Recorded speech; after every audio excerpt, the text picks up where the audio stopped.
tapi persis ditanya, dok, tapi suami saya berlayar, kapan kembalinya? Setiap 2 tahun. Waduh, itu bukan infertilitas, ya. Nah, ini definisinya. Kalau sudah pernah hamil, itu disebut infertilitas sekunder. Kalau sama sekali tidak pernah hamil, itu namanya infertilitas primer. Nah, apa itu penyebab infertilitas? Kita lihat di sini penyebab infertilitas itu sebenarnya faktor wanita itu 30%, yang sederhananya ya, faktor pria dan wanita digabung dua-dua itu 30%, faktor pria 30%, tidak diketahui 10%. Tapi ini adalah statistik, ini berbeda setiap penampilan gambar bisa berbeda tergantung dari mana sumbernya. Nah, berikut ini adalah faktor-faktor yang meningkatkan terjadinya infertilitas. Tadi itu pertambahan usia, apakah merokok atau tidak, sehingga ini ditanya umur berapa ibu, ini merokok apa tidak, ya, ada stres, sering stres tidak, obesitas, diet yang ketat, ya. Jadi orang yang mau cantik itu berhenti diet dulu, karena nanti kalau terlalu ketat dietnya itu menghambat pertumbuhan sel telur. Sering mengkonsumsi minuman alkohol, infeksi mikroorganisme. Ya, ini hanya faktor umum saja. Selain pemeriksaan dasar infertilitas, apa yang harus dilakukan untuk pemeriksaan dasar infertilitas? Ada 6 pemeriksaan dasar infertilitas yang mesti dilakukan. Pertama itu kita harus menilai analisa sperma. Ya, kalau ada pemeriksaan yang paling pertama didahulukan mestinya adalah analisa sperma. Kenapa? Karena analisa sperma itu adalah satu pemeriksaan yang paling mudah dilakukan, cepat lagi, harganya murah. Ini disebut pemeriksaan primadona. Kenapa primadona? Karena pemeriksaan ini satu kali dilakukan pemeriksaan, manakala disebutkan bahwa analisa sperma normal, artinya semua organ, ya, mulai dari otak, hormonnya, laki-laki itu bagus, mulai dari testisnya pasti menghasilkan sperma, saluran spermanya pasti bagus, ya, ereksinya pasti bagus karena ejakulasi nanti didorong dengan ereksi yang sangat kuat, sehingga ini menjadi pemeriksaan yang sangat penting sekali. Informasi yang diberikan bahwa sperma normal artinya semua organ genitalia maupun koordinasi dengan otak itu semua bagus untuk pria. Oleh karena itu perlu didahulukan. Nah, yang kedua adalah deteksi ovulasi. Kita lihat ovulasi atau tidak, tes potensi tuba, USG, tes pap smear, laparoskopi. Laparoskopi untuk melihat pada orang-orang tertentu yang sudah begitu sulitnya hamil, kita perlu memasukkan kamera ke dalam untuk melihat apa yang terjadi sebenarnya di dalam. Siapa tahu semuanya pada saat dites itu salurannya mungkin bagus, tidak ada tumor, rahimnya bagus, ternyata perlengketan yang hebat. Hanya ada 2 pemeriksaan yang harus dilakukan untuk pasangan-pasangan yang sebenarnya, terutama yang kawin lebih dari 2 tahun, lebih 3 tahun, lebih dari 5 tahun, yaitu adalah tes analisa sperma, ya, dan tes potensi tuba.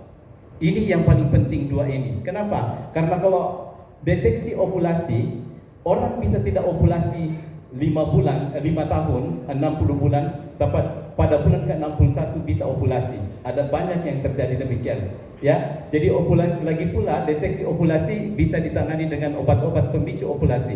Kemudian pemeriksaan yang lain itu sekarang tidak begitu dilakukan lagi, seperti tes pasca sanggama, ya. Ada yang bertanya nanti, kenapa pasien ini masih membaca banyak barangkali, ya. Itu kenapa saya kok tidak ada satu tes yang tidak dilakukan? Tes karena mata mahan dan dir cervix. Ini karena dia baca tes karena mata mahan dan dir cervix, sehingga pasangan itu terkadang tertarik, apa ini kok ramah tamahnya ini, ya. Padahal ini adalah suatu tes. Mereka disuruh melakukan hubungan dulu, kemudian diperiksa cairan lendirnya apakah ada sperma yang hidup, ya. Jika ada sperma yang hidup itu artinya tes lendir serviks itu ramah. Sehingga sering saya itu mengatakan bahwa jangan percaya wanita yang terlalu ramah mukanya begitu, belum tentu ramah sebenarnya lendir serviksnya terhadap sperma. Yang lucunya dulu banyak pasangan yang ternyata itu mereka sebenarnya secara pemeriksaan mungkin itu tidak ramah sperma dengan lendir serviks, karena ini hanya kelainan imunologi, kelainan alergi sperma terhadap lendir, ya. Sehingga Yang lucu karena pada suaminya mungkin tidak ramah, ternyata pada sperma orang pada istrinya tidak ramah, tapi istri pada sperma orang lain bisa ramah. Ini yang bahaya, sehingga banyak yang terjadi. Nanti suami yang kawin itu menghasilkan anak, istri juga kawin menghasilkan anak juga, tapi mereka sebenarnya bisa sangat sulit untuk mendapatkan anak karena adanya reaksi ini, ya. Tapi sekarang ini karena tidak begitu insidensinya itu tidak begitu tinggi, maka tes ini sekarang diabaikan, tidak begitu penting. Ini hanya sekitar 2%, ya. Dan sebenarnya pada lendir yang bagus, lendir yang dengan stimulasi estrogen yang bagus, lendir itu akan menjadi lunak dan sangat mudah dilewati oleh sperma, sehingga ini kita abaikan. Nah, tapi hal ini penting karena indikasi inseminasi secara tradisional, ya, adalah tes lendir yang tidak bagus. Oleh karena itu diciptakanlah inseminasi itu untuk melewati bypass lendir serviks. Kita tempatkan sperma langsung pada rahim, maka di situ diduga didapatkan kehamilan yang lebih tinggi. Itu adalah indikasi tradisional untuk inseminasi buatan. Seperti kita ketahui bahwa indikasi tradisional untuk bayi tabung sebenarnya awalnya diciptakan itu karena pertemuan antara sel telur dengan sperma tidak memungkinkan di dalam tubuh. Maka diciptakanlah suatu teknologi namanya in vitro fertilization yang menyebabkan pertemuan sperma di luar tubuh bisa dilakukan pada program-program IVF ini. Itulah kenapa disebut indikasi tradisional IVF adalah pada saluran yang tersumbat. Ya, karena jika saluran tersumbat tidak memungkinkan fertilisasi di dalam, maka dilakukan IVF. Nah, penyebab infertilitas pada wanita, ini penyebab infertilitas pada pria, ya. Jadi kita harus lihat berapa faktor, semua harus bagus, ya, pada anamnesis. Itulah kenapa harus dilakukan USG untuk melihat ada miom atau tidak. Itulah harus dilakukan tes HSG untuk melihat tubannya paten atau tidak. Itulah kenapa kita harus melakukan pemeriksaan lain seperti laparoskopi untuk melihat ada perlengketan atau tidak. Nah, ini pada pria, ya. Kalau pada pria ternyata hasil analisa sperma normal, itu artinya Anda usah melihat semua faktor-faktor ini, tidak usah curiga ke faktor-faktor ini, karena analisa sperma yang bagus menggambarkan potensi sperma, potensi testis, potensi saluran, semua bagus. Nah, ini hanya saya mau memperlihatkan algoritma penanganan bagaimana sebenarnya posisi penanganan infertilitas itu. Kalau kita lihat bahwa penanganan itu mestinya dilakukan secara bertahap, ya. Jangan langsung nanti pasien baru datang, sehingga ini banyak bertanya ke saya, ya, melalui DM, melalui Instagram, dokter itu apakah kalau kita ke morula itu langsung bayi tabung? Karena berpikirnya morula itu harus langsung bayi tabung, ya. Semua pasien yang datang menginginkan anak, kita akan evaluasi secara keseluruhan, kemudian kita tentukan pengobatan yang cocok. Kalau misalnya gangguannya anovulasi, maka perbaiki ovulasinya. Kalau misalnya gangguan saluran tersumbat, perbaiki salurannya, ya. Kalau misalnya ada endometriosis, obati endometriosisnya dulu, ya. Kemudian bagaimana posisi bagaimana posisi IUI di sini misalnya, itu adalah pilihan yang kedua, ya, paling bawah setelah sebelum melakukan bayi tabung. Oleh karena itu harus bertahap. Kita berikan obat-obatan dulu, kemudian kita suntik mungkin, kemudian kita tidak hamil, kita akhirnya mengusulkan inseminasi, tidak hamil, kita masuk ke bayi tabung. Jadi tahap bayi tabung itu sebenarnya adalah tahap, kalau diandaikan tangga, itu adalah tangga yang ke-6 atau yang ke-7, ya. Tapi terkadang moms and dad ini sering-sering sekali itu mereka shopping dokter. Kenapa shopping dokter? Karena baru 2 kali ke dokter A, langsung, aduh, saya tidak ini, kenapa saya tidak diperiksa ini, kenapa tidak diperiksa itu, pindah ke dokter B, dokter B lagi baru mau memulai, pindah lagi. Itu pasangan infertil itu tidak sabar, terlalu cepat ingin cepat hamil, tetapi harus diingat bahwa banyak sekali pemeriksaan yang harus dilakukan, sehingga terkadang ada pasien nanti itu menyatakan, yuk saya lama berobat ke dokter A, kemudian saya ke dokter X, baru 1 kali hamil, padahal kerjanya si dokter A, ya, memperbaiki semuanya, merangsang semuanya, ya, mau melakukan pemeriksaan, ternyata didapat si dokter X ini yang mendapat kehamilannya, dan itulah yang naik. Jadi itu sebenarnya pemeriksaan infertilitas butuh kesabaran. Tapi pasangan infertil itu unik sekali ya. Pasien saya itu hanya memang untuk infertilitas ya. Kami tidak menerima pasien-pasien yang lain, misalnya harus yang memang mau punya anak. Mereka itu ketahuan baru muncul mukanya di pintu, itu sudah kata, aduh tak hamil lagi ya. Begitu juga kalau hamil itu gayanya itu udah kelihatan, wah ini hamil kali ini ya. Itu dengan kita dengan mudah. Tetapi lebih banyak angka kehamilan itu kan tidak tinggi ya. Oleh karena itu pasti lebih banyak mood yang jeleknya dibanding yang bagusnya pada suatu periode pasien tertentu. Nah, ini adalah tangga.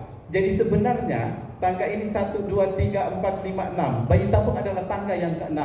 Terkadang kita baru identifikasi maksudnya ada miom atau tidak, ada polip atau tidak, saluran tersumbat atau tidak. Kalau itu ada semua itu, koreksi, hilangkan miomnya. Ada kista, koreksi, hilangkan kistanya. Tersumbat, koreksi, perbaiki salurannya. Kemudian setelah itu baru kita memberikan pengobatan sederhana. Ya, jangan sembarangan memberikan pengobatan, apalagi memberikan suntikan, padahal ternyata salurannya tersumbat.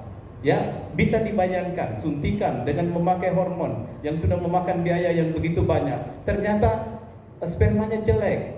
Ya, itu betapa banyak uang yang harus terbuang percuma. Oleh karena itu, koreksi faktornya, kemudian berikan pengobatan sederhana dulu, kemudian jika tidak hamil 3-6 bulan, kemudian masuk, ibu ini kayaknya tidak hamil nih, obat makan nih, mungkin ibu harus disuntik nih, ya. Karena kalau pasien baru tanggal kedua langsung ibu disuntik, ya. Karena ini mungkin terlalu banyak ketemu sama Pak Hotma ini, dokternya, ya, atau dari perusahaan yang lain, Ferring ini, langsung dokternya itu, ibu ini bagus harus disuntik ini, ya, padahal tanpa melewati tangga-tangga, tanpa melengkapi pemeriksaan. Nah, jika obat penyubur sudah diberikan, kemudian kita lakukan inseminasi, baru kita tawari lagi, ibu mungkin perlu tindakan yang lebih tinggi lagi, mungkin perlu bayi tabung. Nah, itu bayi tabung adalah tangga terakhir. Tapi tidak semua mengikuti ini. Ada pasien yang langsung datang, dokter saya bosan minum obat. Dia pikirnya bayi tabung itu langsung hamil, padahal itu tidak.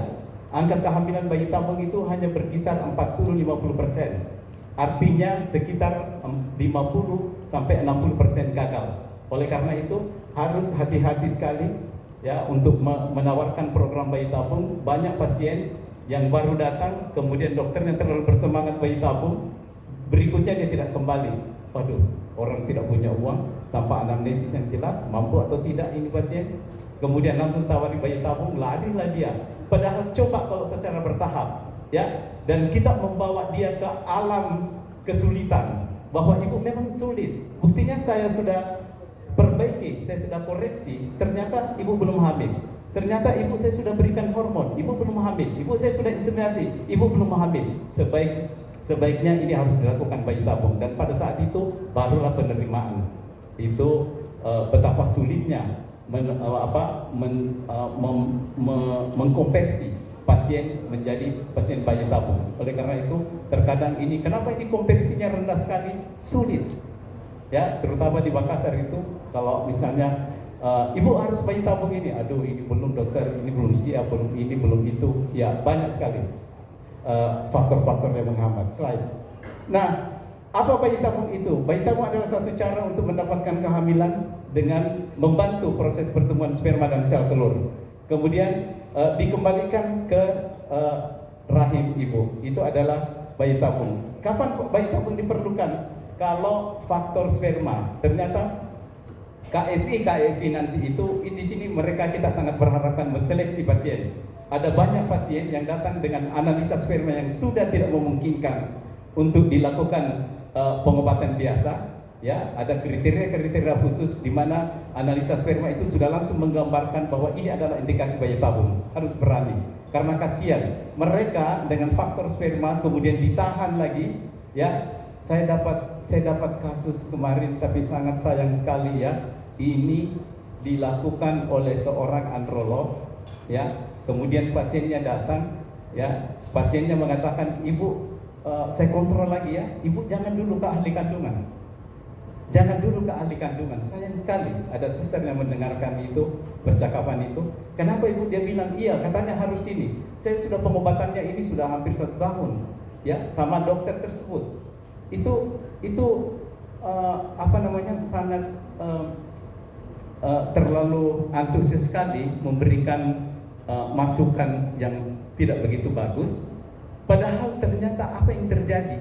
Ini sudah jelas kripto. Kripto itu adalah ditemukan sperma hanya 1212 dalam satu lapangan penglihatan yang sangat tidak mungkin untuk hamil. Tapi dipikir ini oleh dokternya masih bisa dinaikkan untuk bisa dilakukan inseminasi mungkin. Padahal itu sama sekali tidak ini. Setelah itu kita lihat umurnya berapa? Itu 38, sayang sekali. Ya, tapi untunglah kemarin langsung dilakukan pemeriksaan, kemudian akhirnya masuk ke proses bayi tabung setelah kita memberikan penjelasan. Ini hal yang penting. Kapan diperlukan bayi tabung? Sumbatan kedua saluran. Ini adalah indikasi tradisional bayi tabung. Ya, dulu bayi tabung diciptakan hanya untuk menolong orang-orang yang salurannya tersumbat. Tapi sekarang bayi tabung ini indikasinya sudah melebar sekali. Ada indikasi sosial, ya, ada pasangan yang sangat muda sekali tapi tidak mau terlalu terlibat untuk pengobatan jangka panjang, akhirnya langsung memilih bayi tabung di usia 22 tahun, ya. Tapi itu adalah pilihan sebagai seorang dokter, ya. Setelah memberikan penjelasan dan pasiennya ingin maju ke bayi tabung, silakan. Kemudian endometriosis atau kista coklat. Ya, kenapa endometriosis? Endometriosis ini penting sekali. Adalah suatu kelainan di mana endometrium yang normalnya berada dalam rahim, dia itu bertumbuh di luar rahim. Yang jika bertumbuh di indung telur namanya kista, jika dia bertumbuh di sela-sela otot rahim namanya adenomiosis. Kedua-duanya menyebabkan nyeri yang hebat dan menyebabkan ketidaksuburan atau infertilitas. Nah, oleh karena itu diagnosis endometriosis harus juga ditegakkan segera jika sudah sangat mengganggu, karena endometriosis adalah suatu kelainan di mana zat yang dihasilkan oleh endometriosis toksik terhadap sperma, toksik terhadap sel telur, toksik terhadap hasil embrio. Ya, jadi ini juga merupakan indikasi yang kuat. Gangguan pematangan sel telur pada orang-orang yang PCO, ya, polikistik ovarian, yang gangguan pematangan sel telurnya terganggu setiap dengan periode yang normal tidak menghasilkan sel telur yang subur. Oleh karena itu ini juga merupakan indikasi. Ya, kapan diperlukan bayi tabung? Pada orang-orang yang mengalami gangguan saraf. Ya, di sini banyak sekali pasien yang ini adalah pelaut. Ya, dokter, suami saya kembali 6 bulan sekali, kembali satu tahun sekali. Ini adalah indikasi yang sangat bagus untuk dilakukan bayi tabung. Atau misalnya ada untuk pencegahan penyakit genetik misalnya. Nah, itu tadi Prof. Ari bilang, ada penyakit genetik ini jangan sembarang, lebih baik bayi tabung, kemudian lakukan PGT, pre-implantation genetic assay itu penting sekali untuk dilihat apakah penyakit pada ibunya bisa turun jika dilakukan transfer embrio misalnya. Oleh karena itu yang diterangkan tadi itu sangat krusial sekali. Bagaimana program bayi tabung dilakukan? Nah, ini barangkali sudah ada juga yang mengalami di sini. Dilakukan suntikan dulu, kita cek hormonnya, kemudian dilakukan penyuntikan, kemudian obat penahan juga diberikan. Kemudian kita petik, sesudah kita petik hari ke-7 kita transfer, kemudian kita transfer hari ke-8 itu kita menunggu hasil pada hari ke-14 kita menunggu hasil. Nah, ini adalah USG, selalu ini saya tampilkan ini adalah USG sederhana hanya untuk melihat sel telur, ya. USG-nya ini coba ini saya 2005, tapi dengan jelas sekali bisa ini. Tetapi Morula sudah memakai USG yang bagus. Kalau saya tampilkan di IG itu adalah USG yang sudah canggih sebenarnya, ya. Opung pickup. Ya, bagaimana opung pickup itu dilakukan? Banyak yang bertanya, bagaimana sih itu opung pickup? Bagaimana menarik sel telur? Ya, ini sel telur kita masukkan USG, dituntun oleh kamera di dalam. Kemudian ini sel telurnya ada di dalam situ. Kemudian jalan. Macet. Ya, ini macet. Apakah bayi tabung pasti berhasil? Tidak selalu berhasil. Oleh karena itu pasangan jika datang, yang paling sering saya sampaikan itu bahwa kegagalan bayi tabung itu berkisar 50-60%. Kita bicara kegagalan, baru kita bicara tentang keberhasilan. Nah, orang-orang yang di bawah 35 tahun itu kemungkinan hamilnya bisa besar. Orang-orang yang lebih dari itu semakin menurun, lebih 40 tahun sampai tinggal 10%. Nah, dengan teknologi sekarang, kenapa saya tampilkan ini? Dengan teknologi sekarang, angka kehamilan itu sudah meningkat sekali 50% sampai 60%, seperti yang dipresentasikan tadi Prof. Arif itu, ya. Bahkan bayi tabung itu sebenarnya mempunyai angka kehamilan hampir 100%. Kenapa? Karena dilakukan berulang. Ya, coba bayangkan kalau kita mendapatkan sel telur misalnya 6, 7 sel telur, kita transfer pertama karena umurnya kurang dari 35, kita transfer 1, gagal. Berikutnya kita transfer, gagal. Berikutnya kita transfer. Asal pasiennya sabar, kemungkinan hamilnya sebenarnya besar. Ya, karena kalau pada transfer yang keempat ternyata kita berhasil, transfer kelima juga berhasil, ya, transfer keenam mungkin kita sudah ada beberapa pasien yang sudah hamil yang kedua, sekarang sudah program untuk yang ketiga lagi karena masih ada embrionya. Nah, faktor yang mempengaruhi keberhasilan bayi tabung, umur istri. Semakin tua istri, semakin angka kehamilan itu semakin kecil. Cadangan ovariumnya semakin rendah, cadangannya semakin kurang angka kehamilan itu. Kemudian faktor-faktor infertilitasnya, kalau misalnya endometriosis adalah suatu kelainan yang sangat erat kaitannya dengan infertilitas. Ya, jika ada endometriosis itu menyebabkan cadangan sel telur menjadi berkurang. Selain itu, endometriosis menghasilkan zat yang toksik terhadap sperma, toksik terhadap sel telur, toksik terhadap embrio. Nah, bagaimana sejarah bayi tabung? Coba ini Louis Brown pertama. Pada 1978 Louis Brown itu dilahirkan, teknologi ini pertama diciptakan. Banyak sekali pasien, banyak sekali orang yang waktu itu beranggapan bahwa anak ini anak manusia atau ajaib ini, ya, menakutkan. Kenapa bisa terjadi waktu itu, di zaman itu? Tapi ternyata hanya 10 tahun teknologi ini dibawa ke Indonesia. Tadi Dr. Ivan sudah terangkan, lahirlah Nugroho Kampono ini, ya, yang merupakan bayi tabung pertama. Saya dulu itu sangat berangan-angan sekali bahwa suatu waktu saya harus adalah orang yang pertama melahirkan bayi tabung di Makassar. Alhamdulillah itu tercapai. Dan pada tahun 2018 ini yang saya katakan tadi adalah pasien yang pertama, ya, hamil. Ini adalah namanya Dilan, ya. Dilan ini adalah bayi yang pertama lahir di Morula itu 2018. Bisa dibayangkan 88 dengan 2018 itu hampir 30 tahun, sekitar 30 tahun ya. Ini betapa tertinggalnya, tetapi apapun namanya, tertinggal bagaimana, itulah kenapa kita pada hari ini menikmati teknologi ini walaupun terlambat. Ya.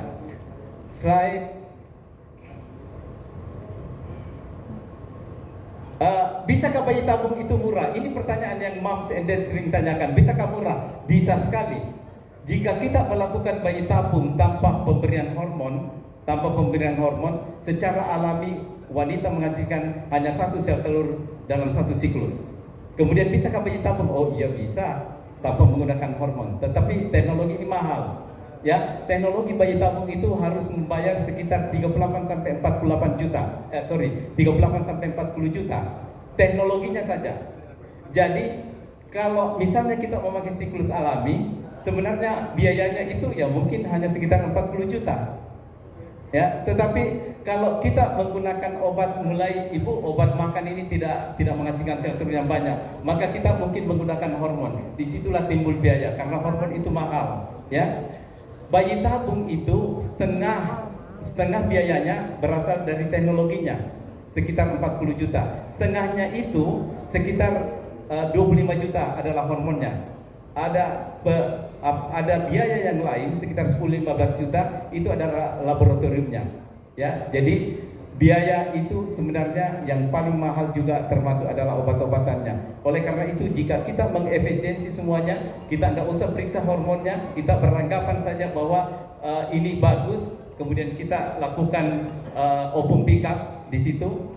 Kita kemudian tidak usah freezing, ya misalnya, karena freezing ini biayanya, pembekuan embrio ini juga mahal. Tetapi kalau kita hanya dapat embrio 2 misalnya atau 1, ya sudah, tentu tidak ada freezing. Makanya kalau kita memakai siklus alami atau kita memakai hormon yang sangat rendah, itu mungkin biaya bayi tabung murah. Oleh karena itu mungkin moms and dad biasa dengar bahwa kenapa di suatu kota di Indonesia ini ada biaya bayi tabung yang hanya 50 juta. Itu sangat bisa, karena setelah kami cek, iyo berapa disuntikan? Ternyata disuntikan itu hanya 150 unit, ya. 150 unit itu cukup untuk menghasilkan sel telur sekitar 4 atau 5 pada range umur tertentu. Bisa dibayangkan kalau kita hanya mendapatkan 4 atau 5 sel telur, kira-kira embrio dapat berapa? Mungkin hanya 1. Kalau kita hanya dapat 1 embrio ditanam, kemudian gagal dengan angka keberhasilan 40-50% misalnya, maka habis, ya, 50 juta. Bandingkan jika harga itu normal dibantu dengan teknologi, maka mungkin kita akan mengeluarkan biaya sekitar 80-90 juta. Tetapi kita mendapatkan sel telur yang cukup banyak, katakanlah 15-20. Kemudian setelah dilakukan fertilisasi in vitro, itu maka kita mungkin dapat embrio sekitar 5 atau 6. Itu adalah kabar yang sangat baik. Jika umurnya kurang dari 35 tahun, maka menurut kebijakan itu hanya mentransfer 1 embrio. Jadi tersisa, kalau 6 masih dapat tersisa 5. Kita bekukan. Kalau itu gagal, kita masukkan bulan berikutnya. Kalau itu berhasil, kita tunggu 2 tahun, 3 tahun berikutnya jika anak ini besar, ya. Kemudian kita transfer lagi.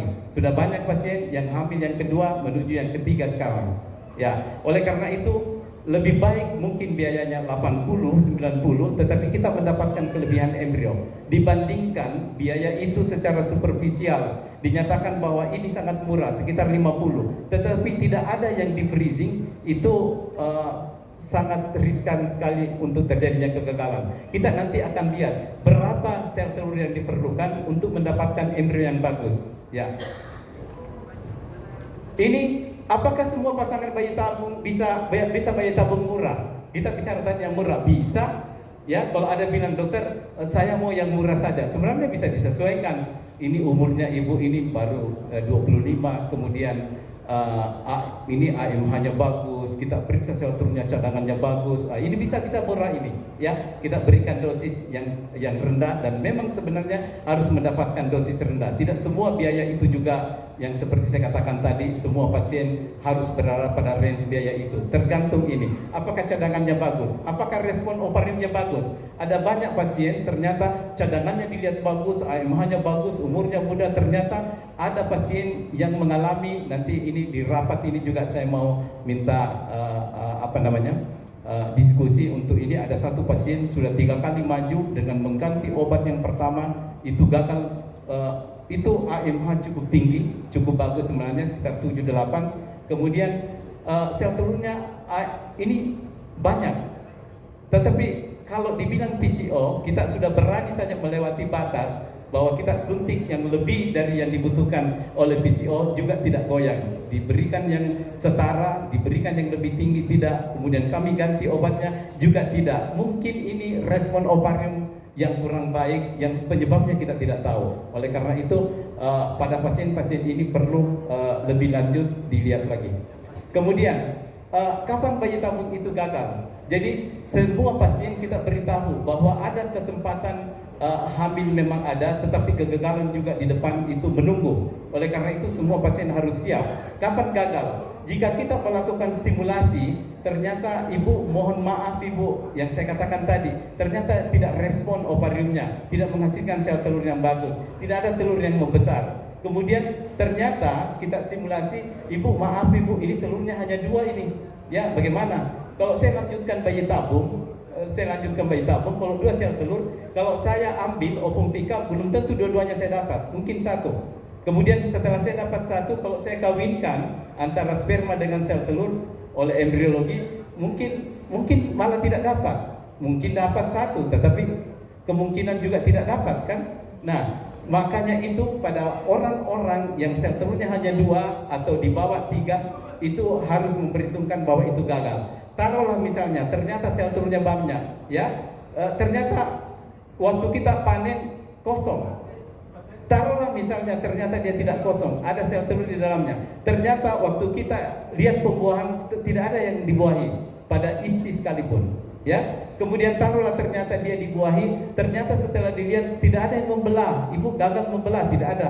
Ini semua hasilnya gagal. Setelah ditransfer akhirnya gagal juga. Jadi kapan bayi tabung gagal? Inilah step-stepnya. Semua moms and dad harus tahu ini. Tetapi nanti saya akan memberikan fakta juga bahwa ternyata satu sel telur pun ternyata bisa banyak yang hamil, ya. Nah, kualitas sel telur dan embrio atas keberhasilan kehamilan kita lihat di sini. Umur 35 tahun, di bawah 35 tahun kita membutuhkan 6 sel telur untuk mendapatkan satu embrio yang haploid, yang kromosomnya normal, yang siap sebenarnya hamil, ya. Kemudian pada umur 39-40 kita membutuhkan 11 sel telur hanya untuk mendapatkan satu embrio. Untuk mendapatkan satu embrio di sini pada orang 42-43 kita membutuhkan 18 sel telur. Nanti kalau ibu-ibu ini pasti frustrasi moms and dad. Wah, kalau saya sudah umurnya di sekitar 41 sudah deh uangnya yang 80 juta ini, ya mending gak usah kalau lihat ini. Tapi kita akan perlihatkan nanti juga yang lain. Nah, ini penelitian lain. Penelitian lain menyatakan bahwa pada orang kurang dari 35 tahun dia membutuhkan 4 sel telur untuk mendapatkan satu yang bagus. Ya, pada umur 35-37 dia butuh 5 untuk mendapatkan satu. Pada orang yang lebih dari ini, lebih dari 42 tahun dia membutuhkan 20 sel telur untuk mendapatkan satu. Apakah itu betul menurut statistik? Ini ilmiah. Ternyata bahwa kontribusi sperma dan sel telur terhadap keberhasilan IVF itu lebih banyak ditentukan oleh sel telur sebenarnya. Sperma hanya 10% di sini, ya, rahim juga 10%. Nah, teknologi apa yang diperlukan untuk meningkatkan kehamilan? Bayi tabung itu 50% angka keberhasilan itu ditentukan oleh teknologi. Oleh karena itu, kenapa bayi tabung mahal? Ya, tadi saya sudah paparkan bayi tabung yang murah. Kenapa bayi tabung mahal? Karena ada teknologi di dalamnya. Ya, setiap yang mengikuti program bayi tabung di Morula mengikuti semua ini kecuali satu PGT itu tadi. Ya, yang tadi Prof Arif itu dalam waktu yang singkat ini kita akan ini, karena saya melapor ke Prof Arif. Saya bilang, Prof, ini banyak ternyata pasien yang ingin melakukan ini PGT. Prof Arif bilang, tapi itu mahal. Iya, tapi ini sudah permintaan. Oleh karena itu permintaan saya diterima, ya, dan segera akan diadakan PGT di Morula IVF Makassar. Jika PGT sudah ada di Morula IVF Makassar, maka Morula IVF Makassar sudah setara dengan semua senter bayi tabung yang maju di Indonesia, bahkan senter-senter yang di seluruh dunia pasti akan memakai teknologi yang sama. Oleh karena itu sangat menolong beberapa pasangan asal tingkat kemahalannya bisa dijangkau. Nah, ini saya mau memperlihatkan ada satu-satunya embrio D3. Ini coba lihat, satu-satunya embrio D3 di sini. Ternyata dia hamil dengan satu embrio itu. Lantas kalau kita ke teori itu tadi, umur pasien ini juga sudah 38 tahun. Kalau kita melihat statistik itu, apakah dia mempunyai sel telur 12 sampai mendapatkan satu embrio yang haploid? Lantas apakah pertanyaannya pada saat kita mendapatkan satu sel telur, kemudian hanya satu embrio, kemudian apakah satu-satunya embrio itu yang langsung haploid? Menurut teorinya tadi, dengan umur range tertentu kita memerlukan sekitar 6-8 untuk mendapatkan satu embrio haploid yang siap tertanam. Ternyata ini hanya D3. Banyak pasien yang menyaksikan bahwa embrio D3 itu adalah perkembangan yang terendah dalam bayi tabung sekarang ini. Tapi ternyata ini bisa hamil dalam ini. Kemudian ini juga, ya, ini hanya satu-satunya embrio juga, ya. Ini embrio D3. Ini dokter ini, ya, pasangan dokter. Saya lakukan laparoskopi untuk endometriosis. Kemudian kita mendapatkan satu embrio D3 dengan AMH 0,3 ya. Jadi di bayi tabung ini betul-betul butuh doa juga ya, karena kalau kita lihat statistik begini kayak tidak masuk di akal nih ya. Masa umur tingkat level embrionya yang sangat rendah kok bisa hamil. Nah, ini adalah orang-orang yang azospermi ya. Jangan berpikir bahwa orang azospermi ini sudah 14 tahun dengan azospermi, ini 7 tahun dengan azospermi ya, ternyata bisa hamil. Yang di masyarakat itu sudah dianggap bahwa Anda mungkin hamil lah ya, begitu dia sudah mencoba apa segala. Disinilah bayi tabung sangat menolong ya. Tanpa sperma yang ada diambil ya, kemudian dikawinkan, berapapun yang didapat dikawinkan dengan sel telur yang sudah dibuat. Nah, ini berasal dari satu-satunya embrio tapi hari kelima ya. Ini juga tergantung umur ya. Ini 8 tahun, umur juga ini lebih-lebih lagi umur 42 yang di tengah ini ya, umur 42 satu-satunya embrio. Kemudian ternyata hamil di usia 42 tahun. Ini juga ya adalah satu-satunya embrio D3. Jadi banyak sekali kasus, bukan hanya ini, banyak sekali kasus yang itu. Oleh karena itu jangan terlalu pesimis dapat satu embrio ya. Jangan melihat itu statistik yang tadi bahwa diperlukan sekian banyak sampai mendapatkan embrio haploid yang siap untuk hamil. Nah, ini juga pasien. Ini pasien mempunyai embrio ada 7. Saya tanam D5, saya tanam 2, pertama tidak hamil. Orangnya sudah mulai goyah. Akhirnya 1 tahun berikut maju lagi, transfer 2 lagi. Tidak hamil lagi, tambah stres. Kemudian 2 tahun berikutnya dia maju lagi, masih belum. Baru-baru ini dia maju dan kita mendapatkan kehamilan dengan embrio 7, 6 embrio D5, 1 embrio D3, justru embrio D3 yang hamil. Dan ini adalah kehamilan yang sudah dibekukan selama 4,5 tahun menghasilkan kehamilan ya. Jadi banyak sekali hal-hal yang terjadi. Ini juga adalah umur ya 40 tahun, hanya satu embrio ya. Saya kira ada satu pasien juga yang unik sekali. Pasien ini juga Ibu Berta ya. Ibu Berta ini dia akan testimoni. Ibu Berta ini umurnya 38 ya. 35 tahun. Yang uniknya bahwa saya mendapat embrio satu embrio yang kita dapat ini melalui struggle yang luar biasa. Pada saat kita mempersiapkan untuk pengambilan embrio, ibu ini COVID. Pada itu COVID yang tinggi-tingginya. Akhirnya saya berpikir kita sampai berani mati juga ini ya. Saya bilang anestesi bersedia tidak? Saya bersedia. Saya bilang saya operator, saya bersedia. Anestesi bersedia tidak? Ini kasihan ibu ini ya. Datang sudah dari jauh-jauh, kita mendapatkan sel telur yang tidak begitu banyak. Kemudian akhirnya kita lakukan open pick up pada situasi COVID dengan perlindungan yang sangat. Tapi alhamdulillah ibu itu tidak ada yang kena yang lain ya. Tim dokter juga, mungkin doanya ibu juga ya. Akhirnya kita dapat satu embrio dan inilah yang hamil yang sekarang ini ya. Karena begitu bersyukurnya ibu ini menyodori, pasangan ini menyodori saya kertas. Dokter, ini namanya nama depan siapa ibu?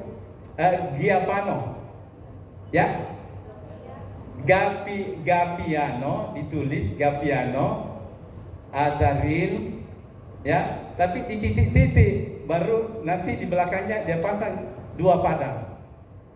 Dokter, tolong ini saya butuh nama. Saya tinggal tulis saja Nusrat. Jadi namanya Gapiano Azaril Nusrat 2 padang. Ya ibu ya. Karena begitu bersyukurnya ibu ini mendapatkan kehamilan dengan struggle dengan dokternya berani masuk ke dalam. Saya bersedia, ibu ini COVID, anestesi bersedia tidak? Anestesi bilang kebetulan anestesinya ini cukup bagus karena dia sering relawan ya, relawan memang dia. Dan langsung dia bilang oke, kita pakai lasmat ya ibu ya.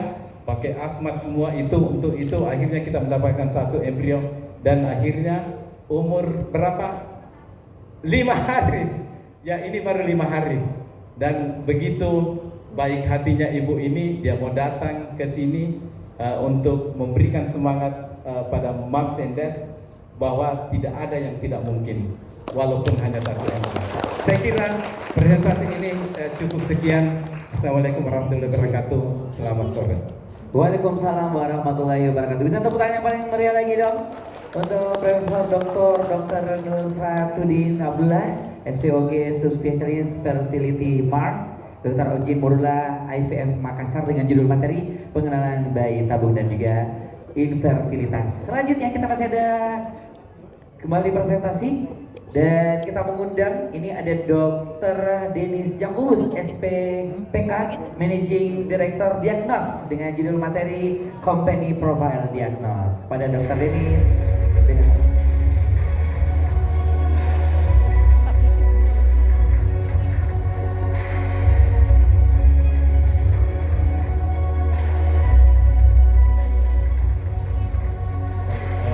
terima kasih.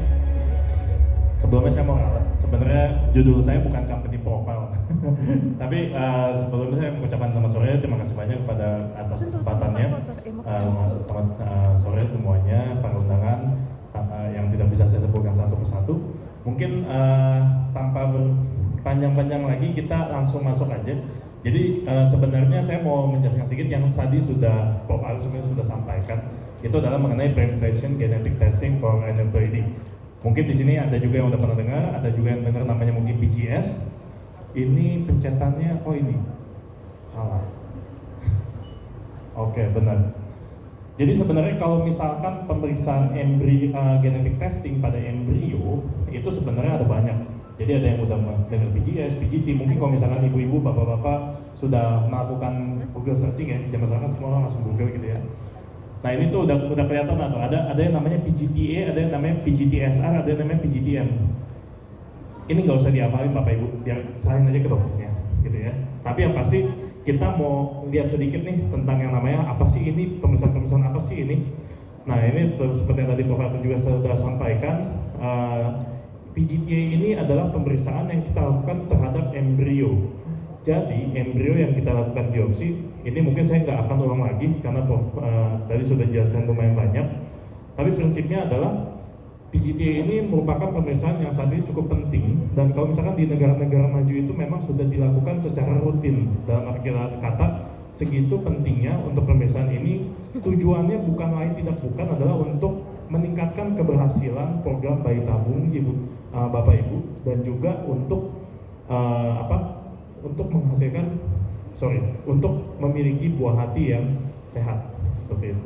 Semuanya mengarah situ. Ini juga tadi yang sudah disampaikan juga sedikit ya. Jadi ini kalau grafik ini kalau dilihat ya, semakin ke kanan, ini yang kanan ini nggak ada ininya sih.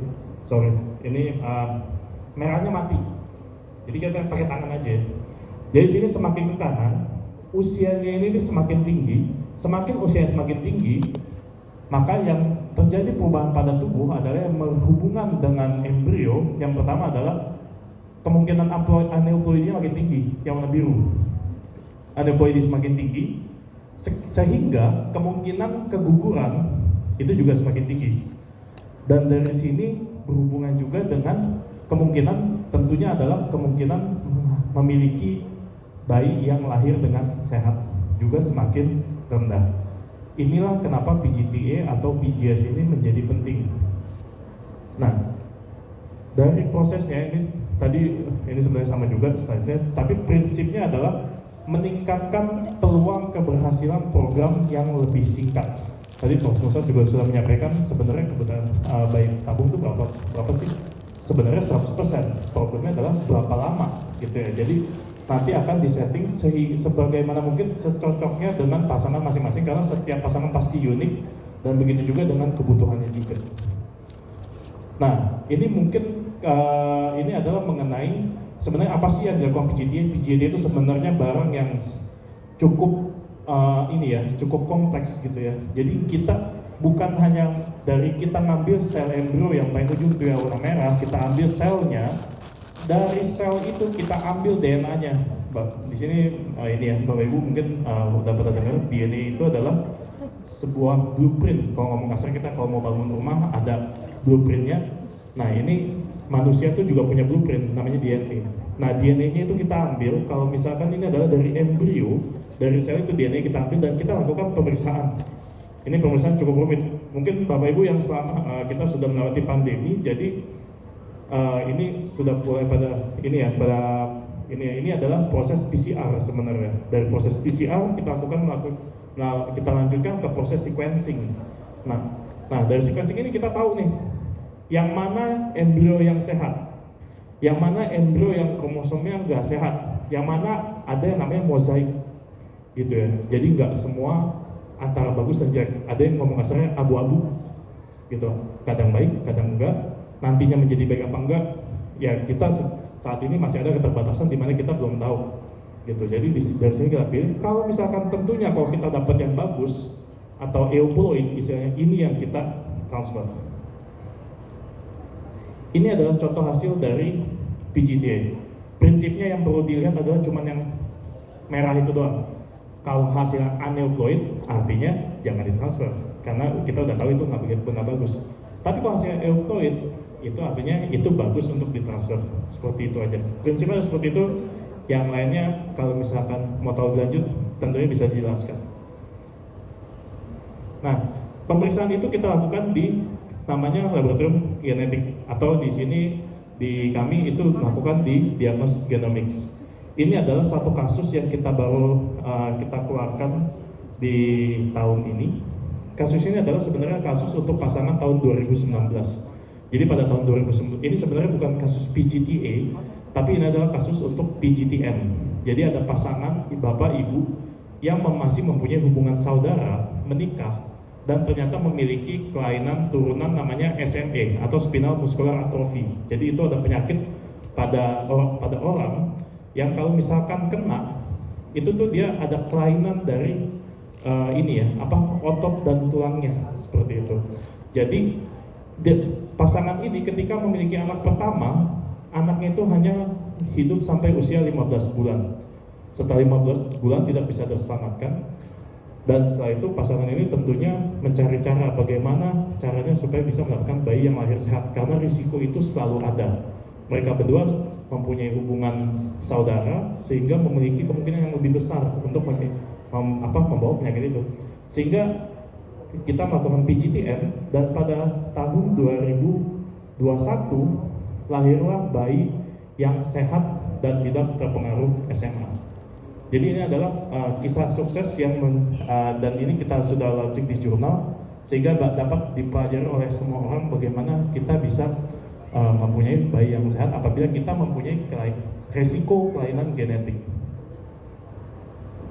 Jadi, ini adalah lab tempat kita melakukan pemeriksaan genetik. Dan ini adalah layanan-layanan yang sudah kita lakukan saat ini. Jadi kita Diagnos Genomics ini adalah laboratorium yang laboratorium yang memang secara keunggulan kita bergerak di bidang reproduktif genetik gitu ya. Jadi memang kita di bagian reproduksi, bagian kehamilan ibu dan anak. Dan sini kita melakukan pemeriksaan NIPT, PGT-A, monogenic disease termasuk yang PGT-M tadi. Sama saat ini kita baru launching itu pemeriksaan untuk thalassemia. Jadi apabila ada pasangan yang memiliki resiko thalassemia atau di keluarga ada yang thalassemia, nah itu kita bisa melakukan pemeriksaan ini dan kita bisa memberikan solusi apabila ingin memiliki keturunan yang dalam tanda kutip itu bisa tidak terkena thalassemia, seperti itu. Lalu berikutnya kita ada pemeriksaan DNMI, ini adalah untuk pemeriksaan nutrisi. Ini adalah semua network yang kita punya, dan ini adalah cabang Makassar kita di Jalan Urip Sumoharjo nomor 90 yang kita launching di tahun lalu November 2021. Saya rasa tanpa panjang-panjang, saya rasa begitu saja. Terima kasih banyak waktunya. Selamat sore. Kembalikan. Baik, terima kasih untuk Dr. Dennis Jacobus SPPK Managing Director Diagnos ya. Bisa tepuk tangan yang paling murah dulu dong, paling luar biasa ya. Untuk sore hari ini udah sore kita ya. Oke, dan Winda selanjutnya. Yes, betul sekali. Kalau tadi kita sudah mendengarkan ya dan juga mengikuti presentasi dari Betul. seluruh narasumber. Seperti yang tadi dikatakan oleh Prof. Nusrat, kalau hari ini kita sudah kehadiran Moms and Dad yang sudah merasakan bagaimana pelayanan dari Morula IVF Makassar. Betul. Dan baru-baru ini Moms and Dad dikaruniai oleh buah hati Ada momongan yang ya? masih berusia 5 hari. 5 hari baru aja ya. Oke, Baik. mungkin kita bisa sharing ya session untuk melihat bagaimana sih atau mendengarkan bagaimana mereka mencapai atau keberhasilannya bisa langsung memiliki omongan. Baik, Kita kalau panggil begitu langsung saja boleh kita berikan tepuk tangan untuk Moms Berta Malua dan juga Dads Florencius Doni. Bisa kita undang untuk maju ke depan untuk bisa naik ke atas panggung sama-sama, dong? Boleh ya? Oke.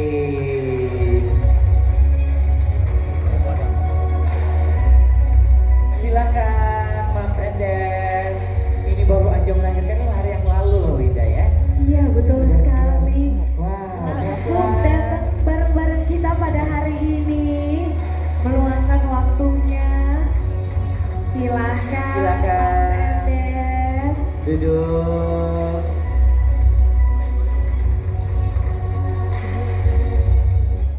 Oke, bisa dipegang mic-nya mungkin ada yang sebagai jubir aja ya atau dua-duanya boleh untuk ngomong. Winda mau bertanya apa nih?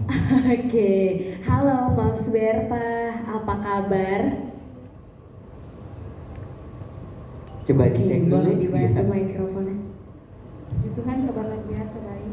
Luar biasa Luar biasa baik. baik. Kita mau tanya kabar Dan Florencius Doni, apa kabar Dad?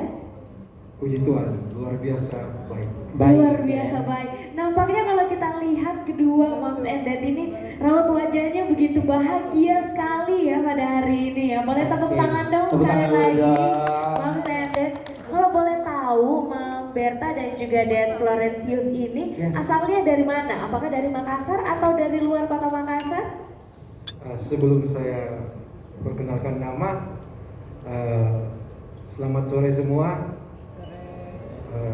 Terima kasih atas undangan yang diberikan dari Morula untuk kami boleh hadir di tengah-tengah Moms and Dad, bahkan petinggi-petinggi Morula. Luar biasa sekali yang kami rasakan sampai ya ini kado hadiah karena istri saya baru-baru berulang tahun tanggal 7 dan anak lahir tanggal 5. Wow. Yang berdekatannya lahirannya ya. Iya betul. Luar biasa. Oke. Kalau boleh tahu ini asalnya dari kota mana? Kami asalnya dari Papua. Dari Papua. Papua. Datang ke Makassar berarti waktu itu ya. Nah, Jauh-jauh dari Papua datang. Kita juga mau sharing nih bareng Dad dan juga Moms, apa nih yang membuat Mam Berta dan juga Dad Florencius akhirnya tidak berputus asa, terus berjuang untuk punya buah Buah hati. hati. Yes. Kalau boleh tahu ini udah berapa tahun menikah? dari 10 tahun. 2013. 10 tahun, wow, luar biasa ya. Oke, bisa diceritakan bagaimana sih bisa kuat, tidak putus asa untuk terus mendapatkan buah hati? Oke, saya ceritakan sedikit kembali waktu kami menikah tahun 2013, sempat hamil tapi di luar kandungan. Oke, Ya, jadi sempat operasi namanya medisnya KET ya. Ya, oke, sempat KET ya 5 kantong itu pendarahan dibutuhkan 5 kantong yes, infusi ya. Ya. transfusi, oke. Akhirnya sempat setelah operasi sudah membaik, sempat juga kami berobat ke Prof. Waktu dulu masih awal bros kalau tidak salah. Itu tahun 2014 ya. Belum ada merula. Belum ada merula. Oke, Puji Tuhan sempat hamil waktu itu Prof. Terus keguguran. Nah setelah itu kami berjuang terus sampai ke Jogja. semua dokter di Papua kami pergi, Japura, Timika, Nabire, sampai saya pun lakukan HSG 2 kali. Pantang menyerah. Pantang menyerah sekali Mams Dance. Tepuk tangan dulu dong. Sampai Gak apa-apa, silakan lagi saja. sumpah dokter di radiologi berkata ke saya, dia dokter radiologi tapi dia bayi tabung juga, dia bilang ke saya, ibu gigi sekali ya, sudah 2 kali HSG tapi masih mau lakukan HSG lagi. Sudah, stop sudah, lakukan bayi tabung saja. Dokter radiologi berkata seperti itu, tapi saya masih tetap gigi, saya pasti bisa hamil normal. Akhirnya ke Jogja lagi berobat, dikasih terapi lagi 3 bulan injeksi. Ada obat katanya untuk membuka sumbatan sel telur, penyumbatan tuba falopi. Akhirnya saya lakukan lagi. Saya bikin lagi karena saya seorang bidan. Saya lakukan di rumah, saya bilang sama dokter, dok, saya pulang ke Papua ya, soalnya saya tugas. Saya juga seorang orang kesehatan, suami saya bisa bantu. Jadi saya diinfus di situ sampai saya lemah sekali, tapi saya tetap berjuang. Akhirnya semua keluarga berkata, sudah bayi tabung saja, ke Malaysia saja, karena waktu itu belum ada di Morula, saya belum dengar. Di Makassar sempat rencana sebelum ke Malaysia waktu itu ya, di Pinang. Akhirnya puji Tuhan ada keluarga sarankan ke saya, ini juga berhasil dari Bapak Prof. Akhirnya kami ke sini. Saya ke sini, saya betul-betul berdoa dan berdoa, Tuhan tunjukkan saya dokter yang siapa yang Tuhan tunjukkan buat saya, karena itu sangat penting sekali Mams Dance, karena itu mempengaruhi kita psikologi kita, jiwa kita.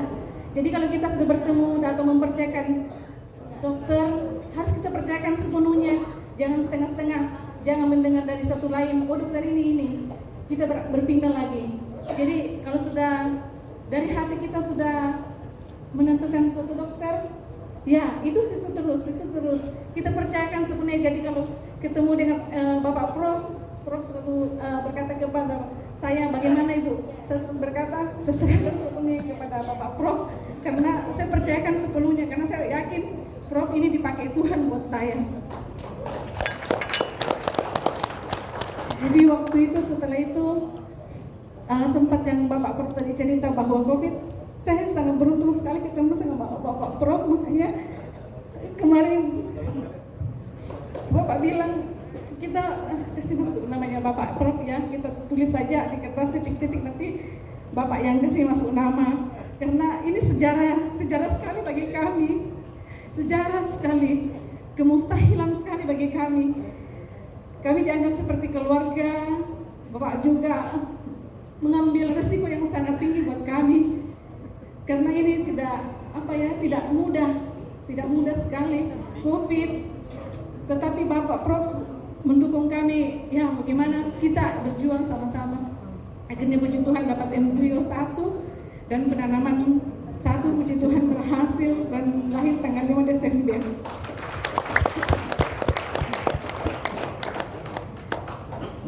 Wah, kita berdua juga jadi Ikut terhura ya? Haru ya. Oh, terharu ya. Oke, Wina mungkin ada bertanyakan?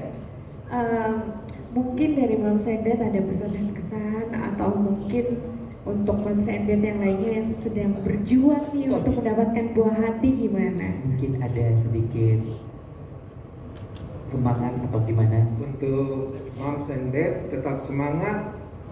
Jangan terlalu banyak dipikirkan tentang kalau misalnya mau program, pikir aduh uang tidak cukup apa, karena itu yang menghambat kadang.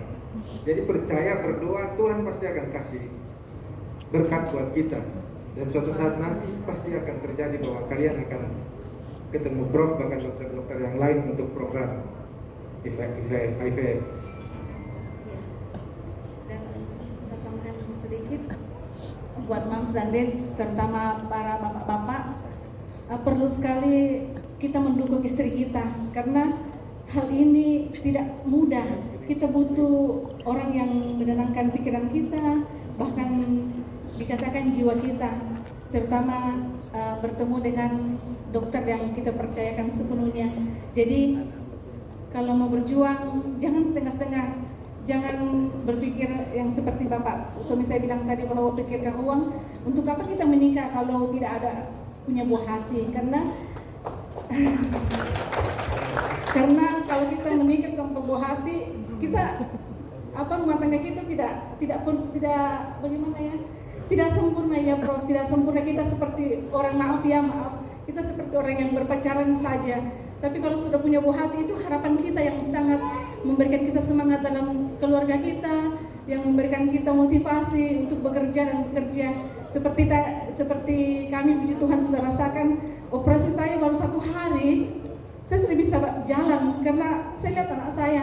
Itu membuat saya jadi semangat, walaupun saya cuma tidur 1 jam, saya bangun walaupun tidak tidur, kepala pusing, tapi hilang sendirinya karena anak ini. Jadi Moms and Dads akan berjuang, yakin dan percaya, selalu berpikiran positif. Jangan berpikiran bahwa tidak akan berhasil, saya seperti ini, nanti seperti ini. Jangan sama sekali.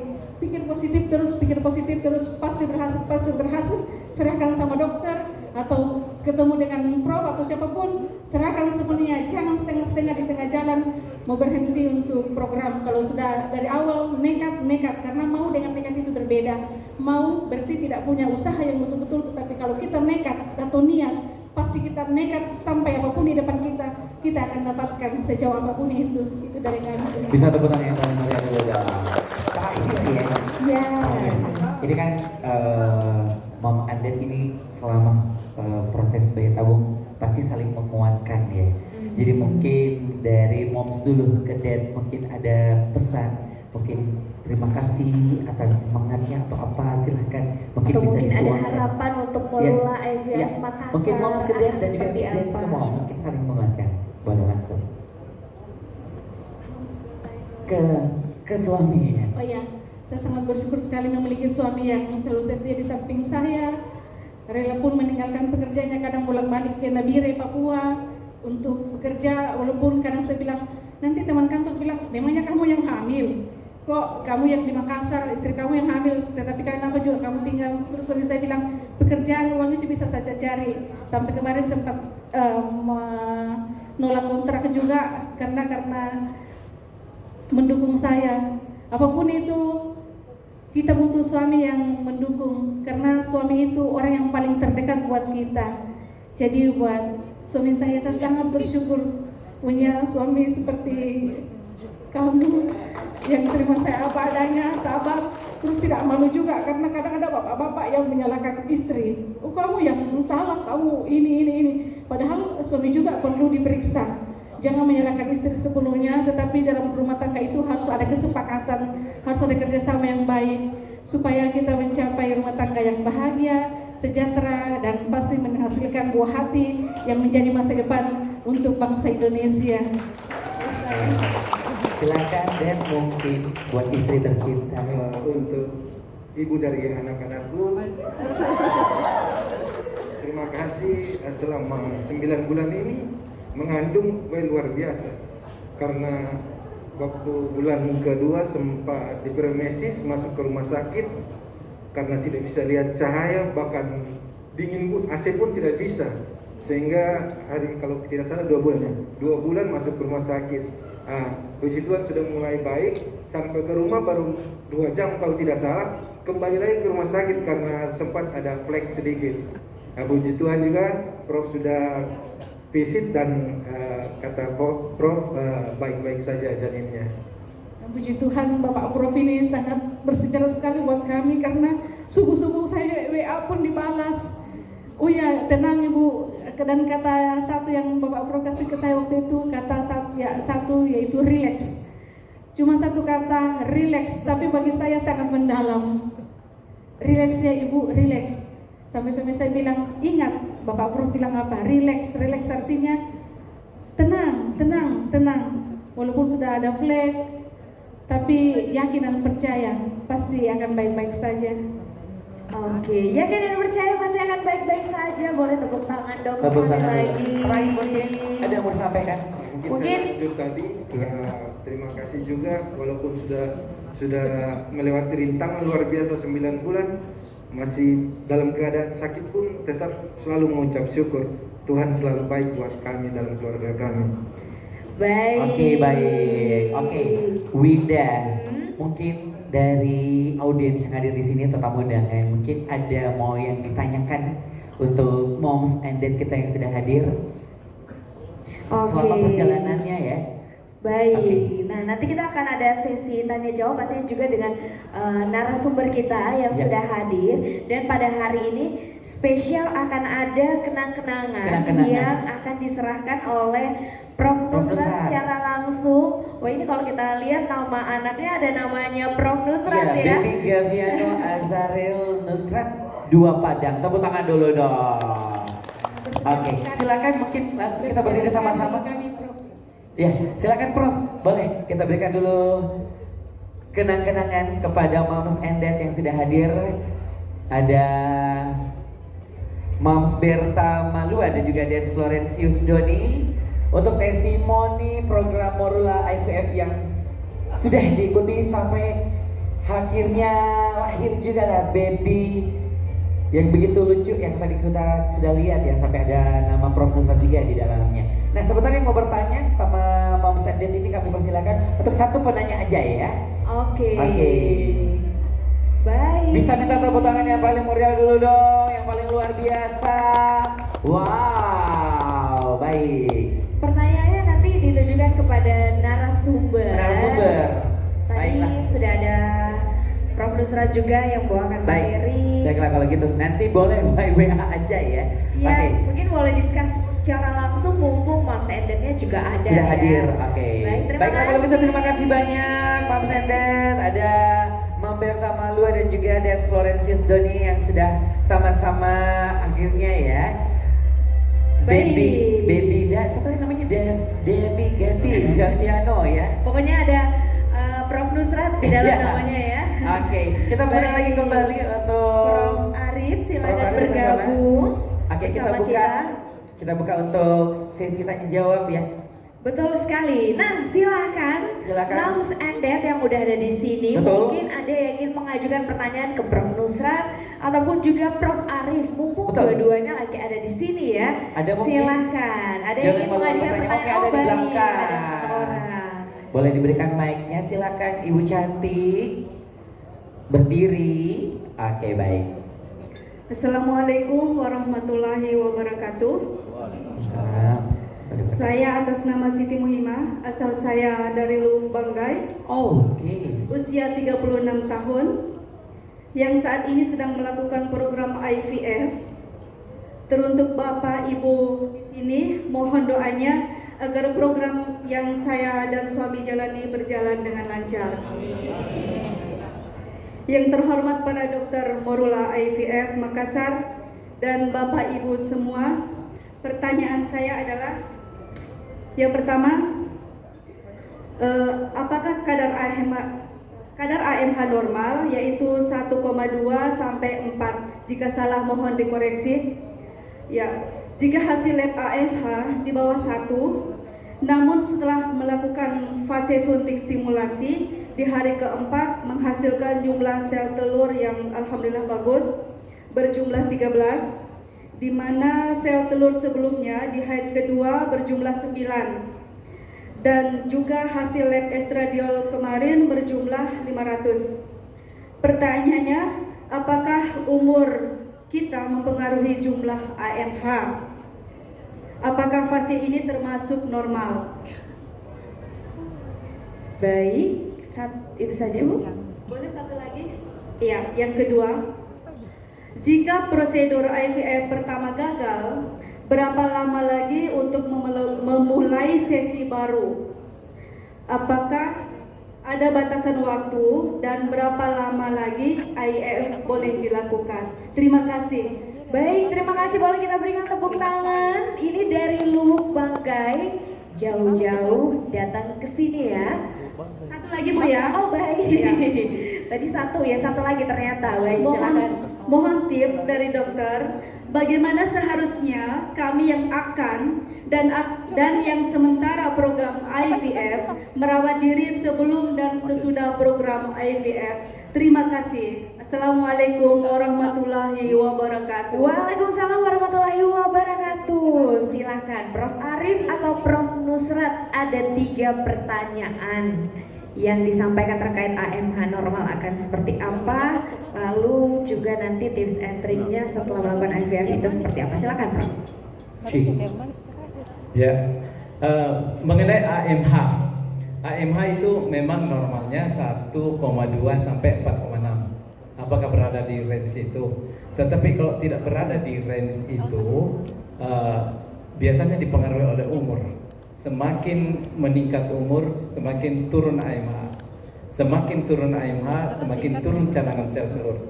Semakin turun cadangan sel telur, kemungkinan mendapatkan oosit dan embrio itu semakin kecil. Ya, kemudian pada kasusnya dengan AMH di bawah 1,2, mungkin itu masih mendapatkan 13 sel telur ya. 13 sel telur itu adalah respon yang cukup bagus. Ada beberapa orang, terutama ibu-ibu dengan PCO, itu terkadang umur meningkat, ada 40 misalnya. Tapi karena dia PCO, AMH-nya biasa belum turun juga.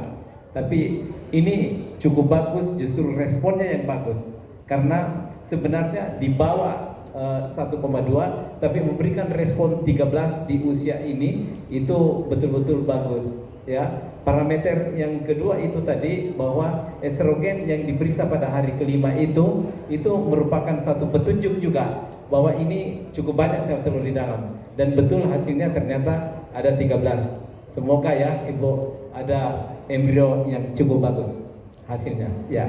Pertanyaan kedua. Baik, tadi untuk pertanyaan kedua tadi terkait Jika prosedur IVF pertama gagal, Oh, berapa baik. lama lagi untuk Ya. memulai sesi baru?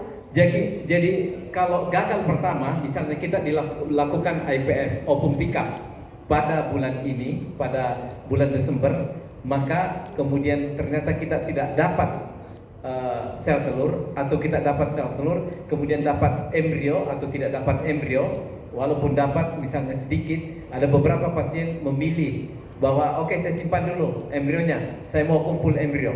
Ya, itu bisa juga begitu. Tetapi kalau misalnya gagal total, tidak dapat apa-apa, kemudian mau mengulang, itu waktunya 3 bulan.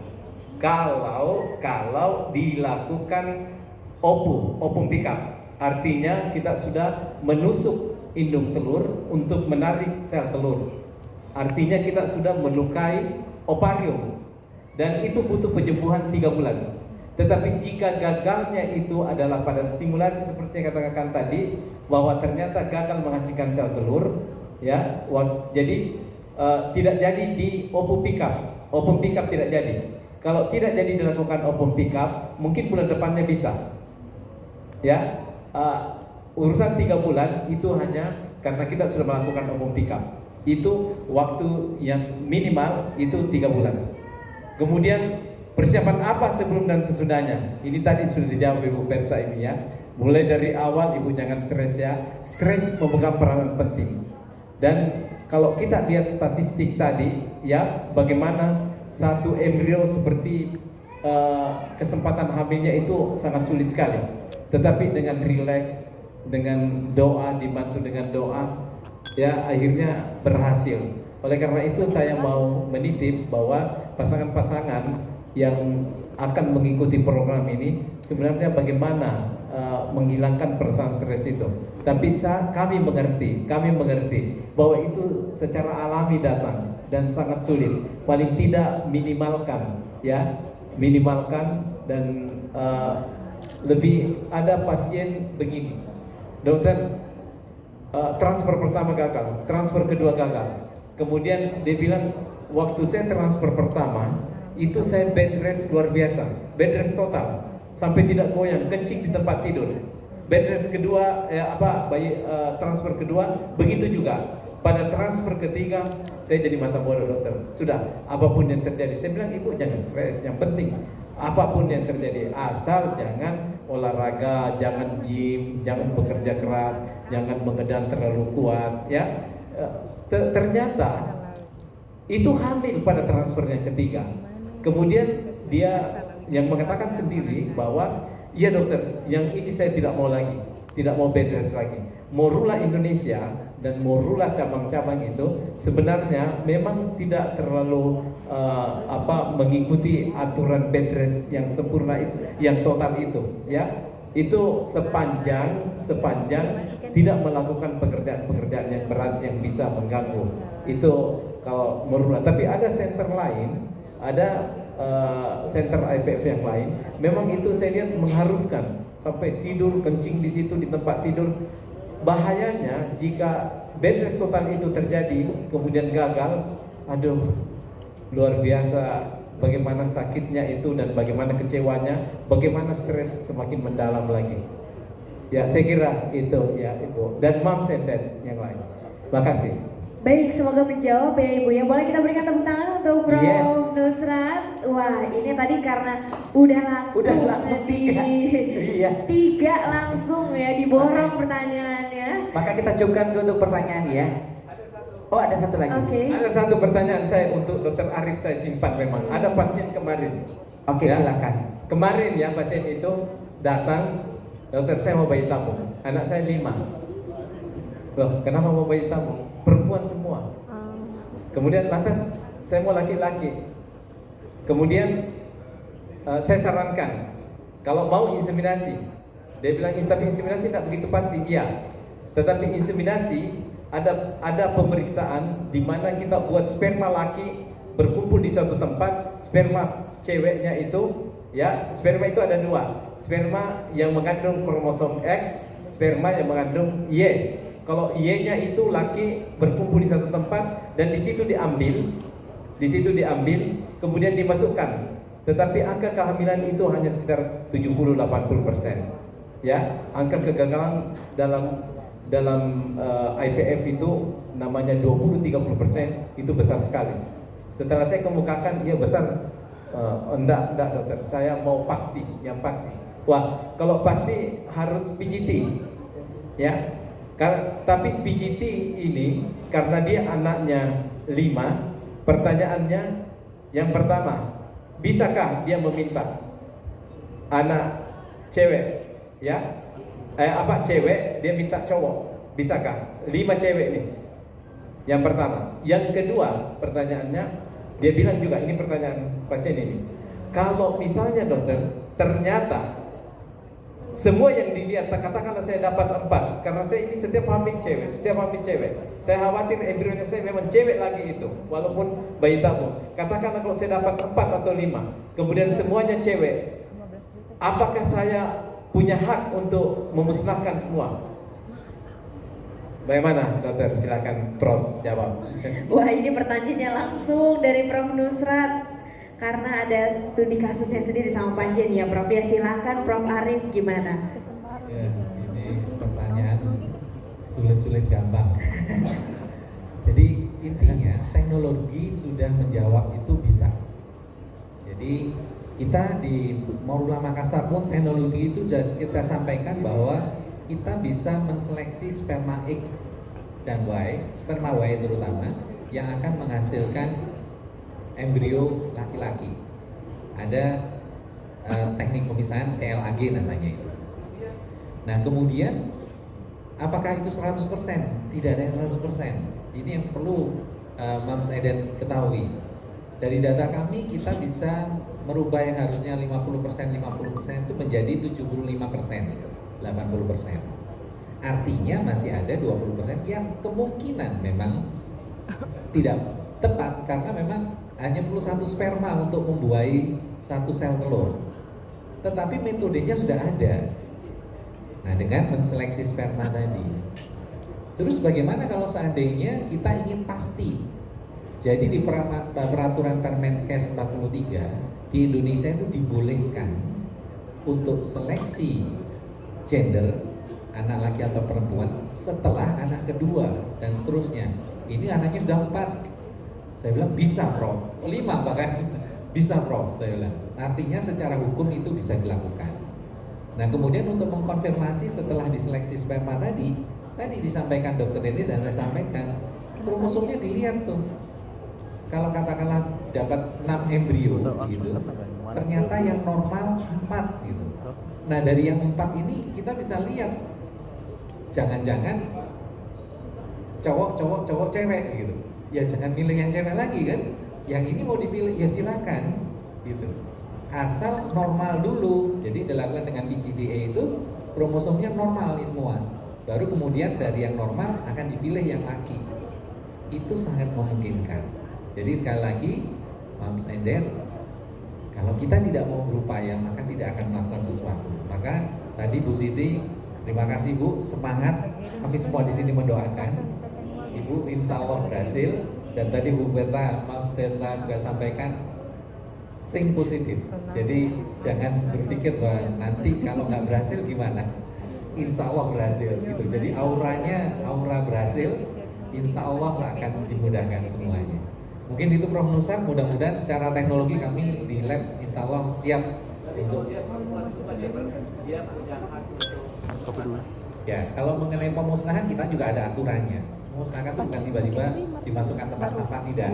Jadi semuanya itu ada inform konsennya bahwa pasangan suami istri itu menyerahkan embrio itu kepada klinik morula untuk kemudian diproses dan tidak diberikan pada orang lain. Jadi kita tidak boleh memberikan embrio untuk pasangan lain yang mungkin tadi susah untuk mendapatkan. Tapi kalau itu yang meminta adalah keluarganya, memungkinkan tidak? Tidak, Prof. Tidak. Jadi tetap harus dari pasangan suami istri dan embrio itu harus dikembalikan pada istri yang menghasilkan sel telur tersebut. Karena itu ada kasus itu juga real ini kasusnya. Dia bilang itu saudara-saudara saya itu ini pasien lain. Saudara saya itu iri. Saya sudah hamil IVF yang kedua ini, yang kedua ini hamil. Kemudian dia masih punya embrio, masih ada 3. Bisakah saya kasih? Soalnya saya tidak enak. Masa hamil lagi? Yang di situ berusaha terus tidak hamil-hamil. Bisakah saya berikan embrionya? Ini saudara saya. Tidak bisa.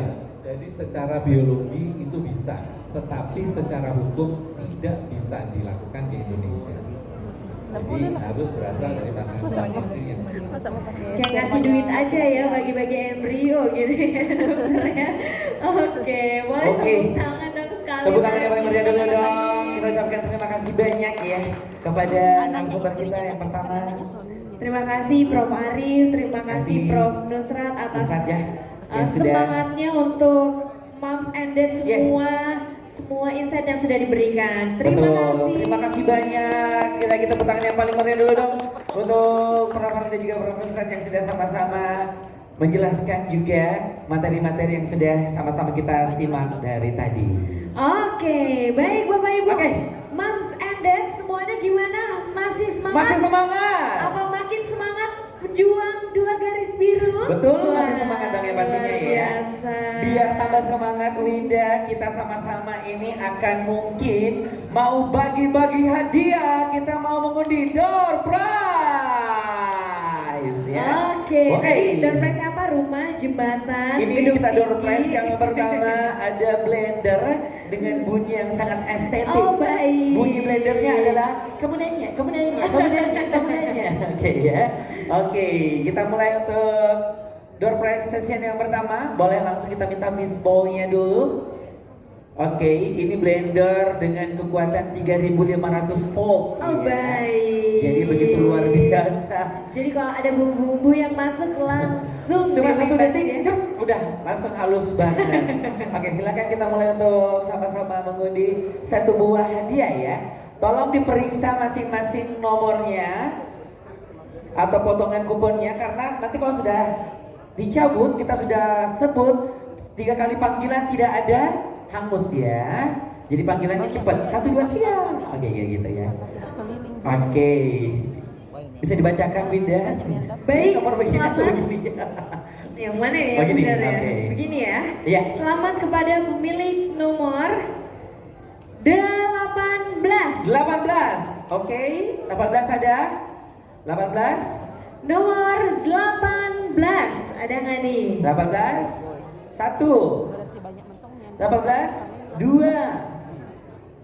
Oh baik, oh kita sesuaikan dengan absennya ya. Oh, dengan absennya. presensinya. Oke, baiklah kalau gitu kita lihat sesuaikan dengan nomor absennya. 18 adalah Selamat kepada Ibu Dewi Irawati Arsyad dan juga Bapak Setiawan Jaini. Oke, ada?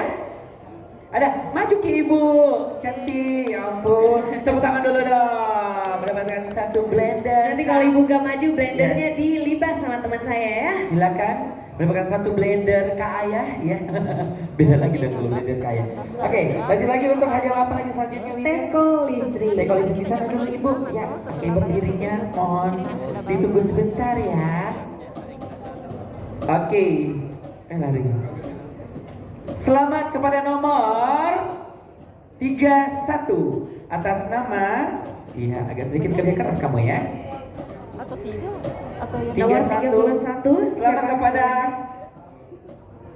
Al Mustika dan Bapak Irwansyah. Ada? Al Mustika, ada? Oh baik, Oke, ada di baik. sebelah sana. ibu jam maju.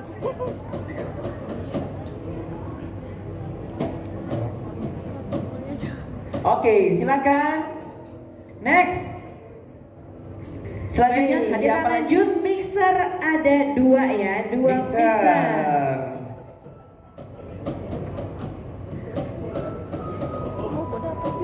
Nomor 16. Kita lihat Nama nomor atas 16. adalah Selamat kepada atas nama Sarah Diva Sarah Diva R. R. Dan Ada? juga Bapak Andi Amal Ghazali. Oke, ada. Oh baik. Nomor 16 ya kakak. Kita sudah ada satu lagi untuk mixernya.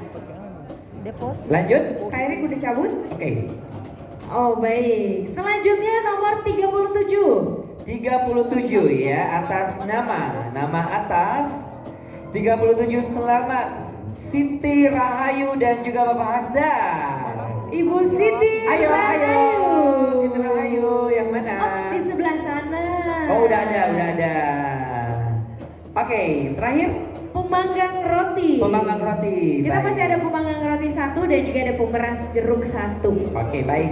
Selamat kepada nomor 15 atas nama Dian Aziza.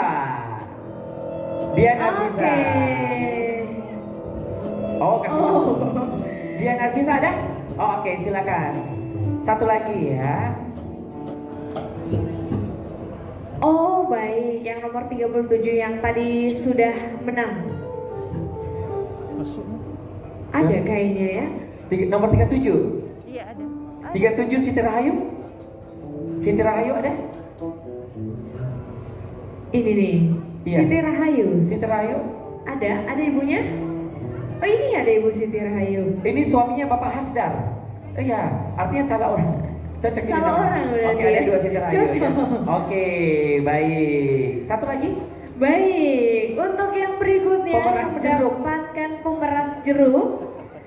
Selamat kepada pemilik nomor 2. Nomor 2. Selamat kepada Dr. Murti Ekawati M. Dr. Murti ada? Dr. Murti? Gak ada ya, cabut lagi yang lain. Biar aku aja Winda. Oke. Selamat 39. Nomor 39. Nomor 39 siapakah pemenangnya? Siti Sairah dan suami Bapak Aswan. Siti Sairah. Ada? Siti Sairah. Siti Sairah 1. Siti Sairah 2. Siti Sairah 3. Tidak ada. Oke, baik. Nomor 9. Nomor 9. 9 selamat Natalia. Ibu Natalia. Oke, Oh, silakan. baik. Baik, untuk sama-sama kita serahkan hadiah ya. Boleh diambilkan hadiahnya, mohon izin lewat. Hadiahnya boleh? Baik, dan untuk menyerahkan hadiahnya kami mengundang Prof Nusrat untuk bergabung bersama kami di atas panggung Izin Prof, bisa sama-sama. untuk menyerahkan hadiah door prize kepada Moms and Dad yang sudah Mulai dari beruntung. sini dulu ya. Baik, Bapak Ibu dan juga seluruh Moms and Dad jangan pulang dulu karena setelah ini Ya. kita masih ada door prize yang akan diundi. Betul. Spesial untuk Moms and Dad Silakan Prof apalagi Nusrat. yang sudah melakukan deposit 1 juta rupiah untuk hari ini. Oke, yang pertama silakan blender. Silakan Prof Nusrat untuk menyerahkan untuk door prize kita yang pertama mendapatkan super blender. Oke, luar biasa ya. Oke, selanjutnya baik hadiah-hadiah ada super candle. Selamat. Terus kita lanjut lagi. Ada mixer dengan kekuatan angin tornado ya. Setelah itu juga ada mixer lagi. Lumayan ini kalau mau buat kue. Betul. Baik. Yes. Next ada Pemanggang roti. Baik. Dan yang terakhir ada Memeras jeruk. oke, memeras jeruk. Juicer orange sebutannya ya. Yes. Oke, boleh bisa foto dulu, bersama Prof. Mohon izin di tengah, Prof kita foto bersama dengan para pemenang door prize kita. Nah, Winda, sambil Iya. foto bersama juga ini kita kasih ada sharing session untuk teman-teman sales ya. Mana pemenang? Untuk pastinya di Morula Di sebelah kanan. IVF Makassar. Mungkin sekali lagi yang mau deposit boleh langsung 1 juta aja. Betul sekali. Jadi Khusus sekali event lagi. ini. Betul. Jadi Bapak Ibu mumpung Morula IVF Makassar memberikan promo spesial Yes. ya. Penawaran spesial khusus Betul. di acara grand opening hari ini, di mana untuk Anda yang hanya deposit 1 juta rupiah hari ini berkesempatan untuk mendapatkan banyak banget pelayanan-pelayanan yang udah kita hadirkan. Oke, mungkin sudah cukup. Terima kasih Prof. Terima kasih para pemenang. Boleh kembali ke tempatnya. Oke, terima kasih banyak Prof. Baik, ini kita lanjut lagi ya sambil mungkin yang mau kita tunggu karena juga ada hadiah door prize buat moms and dad yang sudah deposit ada sendiri door prize-nya ya. Betul, apalagi Nah, door prize-nya betul. ada emas, ada Betul. oven juga ya. Ada Nah. chopper juga. Betul. Ini kita masih tunggu, silakan boleh langsung ya. Boleh untuk deposit sekarang sambil kita tunggu juga. Kita akan dihibur oleh penampilan band yang luar biasa ya. Oke, gimana teman-teman band? Are you ready? Ready. Oke, baiklah. Ini kita